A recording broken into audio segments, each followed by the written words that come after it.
আমার নবীর পাগলেরা রে। এবার একটু মনোযোগ দিয়া শুনবারে বাবারা, আমার দয়াল নবীর আগমনে আমরা খুশি, মিলাদুন নবীর জুলুস আদায় করি। বলে কেন জুলুস আদায় করো? এবার আমার আল্লাহ কোরআনুল কারিমে বলে, কুল বিফাদলিল্লাহি ওয়া বিরহমাতিহি ফাবিযালিকা ফালইফরাহু হুয়া খায়রুম মিম্মা ইয়াজমাউন। আল্লাহ বলে হাবিব আপনি তাদেরকে বলে দেন তারা যেন আমি আল্লাহর পক্ষ থেকে ফজল পাওয়ার পর খুশি উদযাপন করে। মনে রাখতে হবে এই খুশি উদযাপন করা আমরা যা আমল একত্রিত করে রাখি এর চাইতে উত্তম। ও বন্ধু, খুশি উদযাপন করার কথা আমার আল্লাহ বলছে। আল্লাহর পক্ষ থেকে ফজল আর রহমত পাইলে খুশি উদযাপন করার কথা। ও আল্লাহ, আমরা তো নবী পাইছি, রহমত পাই নাই।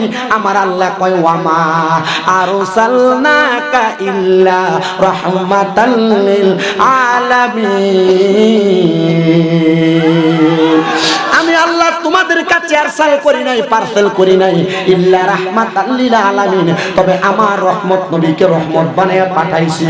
ও বন্ধু, ওই নবীকে পায়া আমরা সবাই খুশি, কিন্তু ওই নবী তো দুনিয়ার জমিনে এমনি আগমন করে নাই।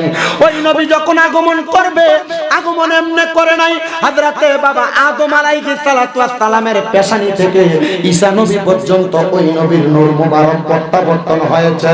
এবার যখন ঈসা নবীর আওলাদ থেকে 500 বছর পরে আমার নবীজির আওলাদ, নবীজির দাদা ভাই হযরতে আব্দুল মুত্তালিব, জিনার ঘরের মধ্যে সন্তান ছিল 10, কারোর মতে 11 জন। মারহাবা বলবেন না?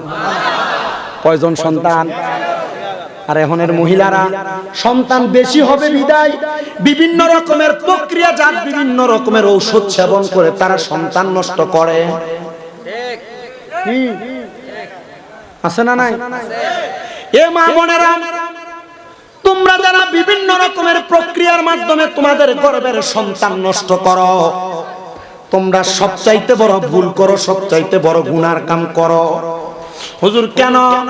এ বাবা মনে রাখতে হবে, আপনি যে ওষুধের প্রক্রিয়ার মাধ্যমে সন্তান গর্ভজাত করা বন্ধ করে রাখেন, বাবা জানতে চাই আপনারা কোন রিজিকের মালিক কি? আপনারা বলেন সোনার বাংলাদেশে এমন অবস্থা আছে না নাই? মা বোনেরা মনে রাখবা, আল্লাহ যখন সন্তান দুনিয়াতে পাঠায়, আল্লাহ তাআলা রিজিক দিয়া পাঠায় রিজিক।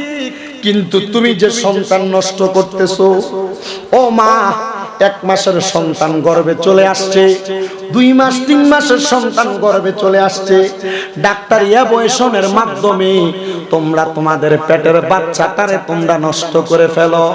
মাগো, তোমার যে সন্তানটা দুনিয়াতে জন্ম নিছে, তোমারে যদি কেউ বলে এই বাচ্চাটারে টোড়াটা টিপ দিয়া ধরে মাইরা ফেলতা, তুমি পারবা না। তো কেমনে গো পেটের বাচ্চাটারে নষ্ট করে ফেলো?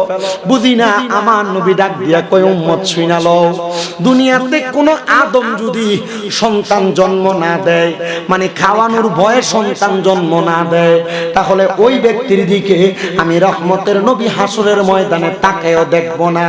এজন্য বাবা, খাওয়ানোর ভয়ে সন্তান জন্ম দেওয়া বন্ধ করো না। দেখবা আমার আল্লাহ তাআলা তোমাদেরকে উত্তম রিজিকের ব্যবস্থা করে দিবে।